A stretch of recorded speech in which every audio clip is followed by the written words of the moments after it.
దేవునికి స్తోత్రం. Hallelujah. Praise the Lord. ప్రభు పరిశుద్ధ నామానికి మహిమ కలుగును గాక. క్రీస్తునందు ప్రియులారా, దేవుడు తన మహాకృపను బట్టి మరొక నూతన ఉదయకాలం వారాంతపు దినమున వేకున లేచి ఆయన నామాన్ని స్తుతించగలిగే చక్కటి అవకాశం మనకి ఇచ్చారు. అందుని బట్టి ప్రభు పరిశుద్ధ నామానికి మహిమ ఘనత ప్రభావాలు కలుగును గాక. క్రీస్తునందు ప్రియులైన దైవజనులు, స్నేహితులు, విశ్వాసులు, సహోదరి సహోదరులు, ఈ కార్యక్రమాన్ని వీక్షిస్తున్న ప్రియ దేవుని బిడ్డలందరికీ యేసుక్రీస్తు వారి ప్రశస్త నామంలో శుభాలు, ఉదయకాలపు దీవెనలు వారాంతపు దినమున తెలియజేస్తున్నాను. మీరంతా బాగున్నారు కదండి? చాలా సంతోషం. మీరంతా బాగున్నారని విని ఎంతగానో సంతోషిస్తూ ఆనందిస్తున్నాను, ప్రభుని కనపరుస్తున్నాను. రండి, ఈ దినము కూడా మేము ప్రేమతో నేను ఆహ్వానిస్తున్నాను. అనుదిన అభివృద్ధి ఉదయకాలపు ధ్యానాలు అటువంటి ఆధ్యాత్మిక కార్యక్రమంలో నాతో పాటు బాలిభాగస్తులై ప్రభుని స్తుతించండి, వాక్యాన్ని ధ్యానించండి, దైవాశీర్వాదాలు పొందుకోండి. మీ దగ్గర బైబిల్స్ ఉన్నాయా? తెరిచి చూడండి. లేని పక్షాన్ని చదివే మాట విని గ్రహించి వాక్య దినాలు పాలిభాగస్తులు కమ్మని మనం చేస్తున్నటి దిన ధ్యాన వాక్యంగా 1 కొరింథీ పత్రిక 12వ అధ్యాయము 26వ వచనం. ఒక అవయవము శ్రమపడినప్పుడు అవయవములన్నీ దానితో కూడా శ్రమపడును. దేవుడు తన పరిశుద్ధ వాక్యాన్ని మన కొరకు దీవించును గాక. తల ఉంచి కన్ను మూసుకుందాం, ప్రార్థన చేద్దాం. ప్రేమ కలిగిన మా తండ్రి, స్తోత్రాలు. తిరిగి మనకు నూతన ఉదయకాలంలో వేకును లేచి వారాంతర దినమున నీ సన్నిధానంలో నుండి నిన్ను స్తుతించి ఆరాధించి నీ మాటలు ధ్యానించగల చక్కటి అవకాశం మాకు ఇచ్చిన మీకు వందనాలు. నిజమే నా తండ్రి, మీరు ఇచ్చిన గొప్ప కృప కొరకే, సమయం కొరకు, అవకాశం కొరకే కృతజ్ఞతాస్తులు చెల్లిస్తున్నాను. ఎంతో మందికి అవకాశం లేదు, అయినా నిబిడలను ప్రేమించి నడిపిస్తూ ఈ ఆధ్యాత్మిక కార్యక్రమం ద్వారా అనేక మందిని బలపరుస్తూ దీవిస్తున్నాం, పాలిభాగస్తులు చేస్తున్నాం. మరింతగా నాయన అనేక మంది పాలిభాగస్తులై నీ నామంలో బలపడ్డ కృప చూపించండి. యేసే నామమున అడుగుతున్నాను తండ్రి, ఆమేన్. చాలా సంతోషం. ప్రియుల వాక్య ధ్యానంలో పౌలు భక్తుడు కొరింథీ సంఘానికి రాస్తూ శరీరంలో ఉన్నటువంటి అవయవాల గురించి ఒక చక్కటి మాట రాశారు. నిజమే, మన శరీరంలో చాలా రకాల అవయవాలు ఉన్నాయి. కాళ్ళు, చేతులు, చెవులు, ముక్కు, నోరు, కళ్ళు, చెవులు. ఏమండి, ఈ అవయవాల్లో ఏ ఒక్క అవయవాన్ని బలహీనపడినా మిగిలిన అవయవాలన్నీ కూడా శ్రమపడదు, అంటే బాధపడుతున్నాయి. ఆ బాధను పంచుకుంటాయి. చూడండి, కాలుకి దెబ్బ తగిలిందండి, నడవగలవా? ఈ కాలు తీసి అడుగేయాలంటే ఈ కాలుతో పాటు చేతులు, శరీరం అంతా కూడా చాలా చెవుపోటు, నోరు, గొంతు, కళ్ళు కదా. ఏ అవయవం బాగోకపోయినా మిగిలిన అవయవాలన్నీ కూడా సఫర్ అవుతూ ఉంటాయి. చూడండి, అలాగే మానవుని యొక్క సంబంధాలు భూమి మీద చెడిపోతూ ఉంటే దేవుడు వాటిని చూసి ఊరుకోడండి, వాటిని తీవ్రంగా పరిగణిస్తూ ఉంటాడు. మనం ఒకరితో ఒకరు సమాధాన పడి జీవించాలనేది దేవుని యొక్క ఆకాంక్ష. ఆ సమాధాన పడిన పక్షంలో దేవుని యొక్క అసమ్మతిని మనం రుచి చూడాల్సిన పరిస్థితి ఏర్పడుతూ ఉంటుంది.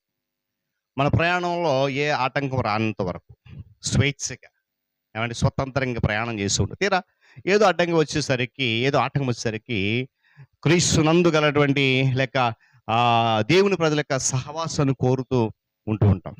ఏమండి, క్రీస్తునందు గల సహోదరి సహోదరుల యొక్క ఆ సహవాసాన్ని, వారి యొక్క ఆ సంబంధాన్ని యొక్క ప్రాముఖ్యతను మరియు ఆ ప్రశస్తతను అప్పుడు గుర్తిస్తాం. ఆటంకం వచ్చిన తర్వాత. ఆటంకం రానంత వరకు స్వేచ్ఛగా మన ఇష్టం. ఏమని గమనించ చూడండి. అందుకే జ్ఞాని సొలొమోను రాశాడు, దుర్దశలో అట్టివాడు సహోదరుడు ఉంటాడు. యేసుక్రీస్తు ప్రభు వారు గెత్సేమనే తోటలో ప్రార్థన చేసినప్పుడు తన శిష్యులు తనతో ఉంటారని, తోడుగా ఉంటారని, సహవాసం కలిగి ఉంటారని ఎంతో ఆశపడ్డాడు. కానీ ఆమె ఆశ చాలా పరితపించాడు ఆయన. శిష్యులు ఏం చేశారు? విడిచిపెట్టి వెళ్ళిపోయారు, నిద్రపోతూ ఉన్నారు. గమనించాలి ఉదయకాలం. ఈరోజు వీళ్ళదా ఒక శరీరంలో, అంటే క్రీస్తు అనేటువంటి ఒక శరీరంలో మనమంతా కూడా భాగస్థులం. ఒక్కరం బాధపడినా అందరం బాధపడదు, ఒక్కరు సంతోషపడినా అందరూ ఒక్క భాగమే అయినా కూడా అది ఒక ప్రత్యేకం. నువ్వు ఒక్కడవే కానీ ఒక ఒక్కదానివే ప్రత్యేకించబడే సత్యం గమనించాలి. పరిశుద్ధత యొక్క వైశల్యతలో తోటి మనుషుల యొక్క సహవాసము లేక తోటి మన సమాధానం కలిగి ఉండడం ఒక భాగమే ఉంది. ఎందుకంటే ఇతరుల పట్ల మనం కలిగి ఉన్నటువంటి ఆ సహవాసం, ఇతరుల పట్ల మనం కలిగి ఉన్నటువంటి ఆ ప్రేమ ఏం చేస్తాయంటే ఆ కఠినత్వాన్ని, దోషము, ద్వేషం అనేటువంటి చేదు ఏరులను ఏం చేస్తాయంటే మన హృదయంలో నుండి తొలగించడానికి సహాయపడతాయి. ఒకవేళ మన హృదయంలో నుండి ఆ కఠినత్వము, ద్వేషము, అసూయ కాబట్టి ఇటువంటి తొలగించలేకపోతే దేవుని కృపను మనం పోగొట్టుకుంటున్న విషయాన్ని కూడా జ్ఞాపకం చేస్తుంది. దేవుని స్తోత్రం కలుగును. హల్లెలూయా. ఏమండి, కలిసి మేచిన ఆవులు అంటే ఒక నక్క మోసకరమైన మాటలతో వంచి ఏం చేస్తుందో మనందరూ తెలుసు, విన్నాం. ఒక్కొక్కటి వెళ్తూ ఉంటే వాటికి ఆహారం అయిపోయాయి కదండి. అయితే చూడండి, మిరియాము అనేటువంటి ఒక వ్యక్తి, ఒక గాయని, మోషే యొక్క సహోదరి, సనగడాన్ని బట్టి దేవుడు ఆమె కుష్ఠరోగాన్ని తెచ్చాడు. తిరిగి ఆమె తన యొక్క పొరపాటును గ్రహించి పశ్చాత్తాపడినప్పుడు దేవుడు మరలా ఆమెను స్వస్థపరిచాడు. దేవుని స్తోత్రం కలుగును. అంటే ఎందుకంటే ఆ సహవాసములు ఉంటూ ఒకరితో ఒకరు సరైనటువంటి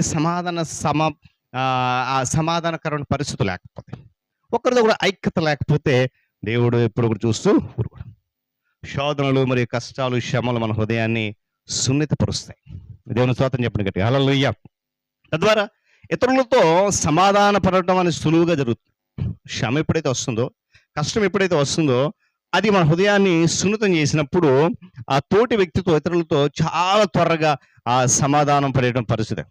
అకస్మాత్తుగా ఒక వ్యక్తి తీవ్రమైన అస్వస్థతకు గురైన కారణంగా ఇద్దరి మధ్య కొనసాగుతున్న దీర్ఘకాలంగా ఎన్నో సంవత్సరాలు కొనసాగుతున్నటువంటి ఆ శత్రుత్వం ఏమైందంటే ఏమండి ముగింపుకు వచ్చేసింది. ఉదయకాల ఎందుకు మాట చెప్తున్నాడు అంటే ఒక మనిషి ఒక వ్యక్తి మరొక వ్యక్తితో మాట్లాడాలంటే ఏదో ఒక సందర్భం దేవుడు కల్పిస్తూ ఉంటాడు. గమనించాలి, మన పాపాలను ఒకరితో ఒకరు ఒప్పుకోవాలట. బైబిల్ చెప్తున్న నా మాటలు కాదండి, బైబిల్ చెప్తున్న మాట. ఒప్పుకోవడం మరియు మనం స్వస్థత పొందినట్లు ఒకరికొకరు ప్రార్థన చేయని చెప్పి యాకోబు పత్రిక మనం చూస్తున్నాం. వంచకుడైన యాకోబు దేవుని కిరీటం పెట్టక ముందు అతను ఏం చేశాడు, తొడగూడు వలిసేటట్లు కొట్టాల్సి వచ్చింది. ఆ కొట్టకపోతే మాట ఏండో. ఈరోజు మనం కూడా పిల్లరా నీ తోటి విశ్వాసంతో, తోటి సేవకునితో, తోటి వారితో ఉన్న ప్రజలతో నీ సహవాసం, నీ సంబంధం ఎలా ఉందనేటువంటి ఒకసారి జ్ఞాపకం. మనం ఒకే అంటే క్రీస్తు అనేటువంటి సంఘంలో, శరీరంలో మనమంతా కూడా అవయవాలం. కానీ ఏ ఒక్కరం బాధపడి నీ శ్రమపడిన అవయవాలని శ్రమపడతాయని చెప్పినప్పుడు మనమంతా కూడా అటు రీతికి ముందుకు వెళ్ళాలి. మనం ఎవరికైనా నష్టం కలిగించి ఉన్నట్లయితే కేవలం విశ్వాసులతోనే కాకుండా అవిశ్వాసులతో కూడా ఏం చేయాలంట, ఆయా విషయాలు సరి చేసుకోవాల్సినటువంటి అవసరత ఉంది. కనుక ఒకరిదొకరు సమాధాన పరిచర్యలో ముందు కొనసాగుతూ దేవుని స్తుతిద్దాం. దేవుడి మాటలు మనందరి కొరకు దీవించును గాక. తల కళ్ళు మూసుకునండి, ప్రార్థన చేసుకుందాం. ప్రేమ కలిగిన మా తండ్రి, కృపా సత్య సంపూర్ణుడా, సకలాశీర్వాదములకు కారణభూతుడా, మీ గణనామానికి స్తోత్రాలు, వందనాలు. తిరిగి మనకు నూతన ఉదయకాలపు వేళ వేకుని లేచి మీ నామాన్ని స్తుతించగలిగేటువంటి ఒక శ్రేష్టమైన అవకాశం మాకు ఇచ్చారు. అందుని బట్టి వందనాలు. ఆధ్యాత్మిక కార్యక్రమం ద్వారా అనేక మందిని బిడ్డలు నాయన పాలిభాగస్తులై స్తుతిస్తూ ఆరాధిస్తూ గణపరుస్తున్నారు, ఆత్మీయ మేలు పొందుకుంటున్నారు. అటు రీతిలో మీరు నడిపిస్తున్నాం, వందనాలు. తిరిగి నూతన దినంలో మరలా నీ దీనదాసులు సేవకుల కొరకు ప్రార్థిస్తున్నాను. ప్రపంచ నలుమూలల భారముతో ప్రయాసాన్ని పని జరిగిస్తున్నట్టుగా నీ సన్నిధి కాపుదల కాంతి వార్త వంశమని వేడుకుంటున్నాను. నాయన వారి సంఘము, వారి పరిచర్య, వారి కుటుంబాన్ని మీ ఆత్మజత నింపి నడిపించి కృపలు వర్ధలింపచ్చని నీకు స్తోత్రాలు. అధికారులు, నాయకులు, పరిపాలకుల కొరకు వందనాలు చెల్లిస్తూ నాయన రానున్న దినాల్లో ఒక మంచి ప్రభుత్వాన్ని, నాయకులను ఏర్పాటు చేసి వారి ద్వారా మంచి పరిపాలన ప్రజలకు అందించండి. ఉద్యోగ రంగాలైనటువంటి ప్రభుత్వ రంగాన్ని, ప్రైవేట్ రంగాన్ని మీరు దీవించి ఆశీర్వదిస్తున్నందుకు స్తోత్రాలు. నిశ్చితమైతే మరింతగా దీవించి కృపలు భద్రపరచడం ప్రార్థన చేస్తున్నాను. విద్యాశాఖ, వైద్య శాఖ, నాయన ఉద్యోగ రంగాలైనటువంటి ప్రభుత్వ రంగం, ప్రైవేట్ రంగంలో విద్యాశాఖ, వైద్య శాఖ, రెవెన్యూ శాఖ, పోలీస్ శాఖ, రవాణా శాఖలు అన్నదినము నీ కృప చేత నడిపించబడుతూ నాయన ఉంటుండగా నీ సన్నిధి వార్త ఉంచుతున్నందుకు వందనాలు. మరింత క్షేమంగా ఇచ్చేయని నడిపించండి. నిరుద్యోగ యువకులకు మార్గము సరళం చేసి నడిపించి కృపలో భద్రపరచండి. నాయన రైతులు, వ్యవసాయదారులు, వ్యాపారస్తులు జ్ఞాపకం చేసుకుని లాభసాటి కలిగి చేయండి. నష్టం అంతటిని దూరపరచండి. అదేవిధంగా నా తండ్రి మరి చిన్నబిడ్డలు యవనస్తులు, వృద్ధాప్య వారికి ఆరోగ్యము, క్షేమము, నెమ్మదిగా ఇచ్చేయండి. క్షేమంగా ఇచ్చేయండి. అనారోగ్యంలో బాధపడిన బిడ్డలు అనేక మంది వేస్తున్నాము, వారికి స్వస్థత కావాలి, సహాయాన్ని గ్రహించండి. నాయన 5 తొట్టెళ్ళిపోతే యవనస్తులు వాక్యత పట్టుకోండి. సత్యం అనుసరించక అసత్యం పడుతున్న అనేక మంది సత్యం నీవని గ్రహించే కృపద ఇచ్చేయండి. వివాహాల కొరకు, గర్భఫలం కొరకు బిడ్డలు ఎదురు చూస్తున్నారు, మార్గము సరళం చేయండి. గర్భముద్ర బిడ్డలకు సుఖమైన ప్రసవం, తల బిడ్డలకు క్షేమంగా ఇచ్చేయండి. నాయన విరిగిన, నలిగిన, వేసారైన, అలసిపోయిన, కృంగిపోయిన జీవితాలు కలిగి నెమ్మది లేక, సమాధానం లేక, సంతోషము లేక, నిరాశ నిస్పృహలతో కొట్టుమిట్టాడుతున్న అనేక మంది కొరకు ప్రార్థిస్తున్నాను.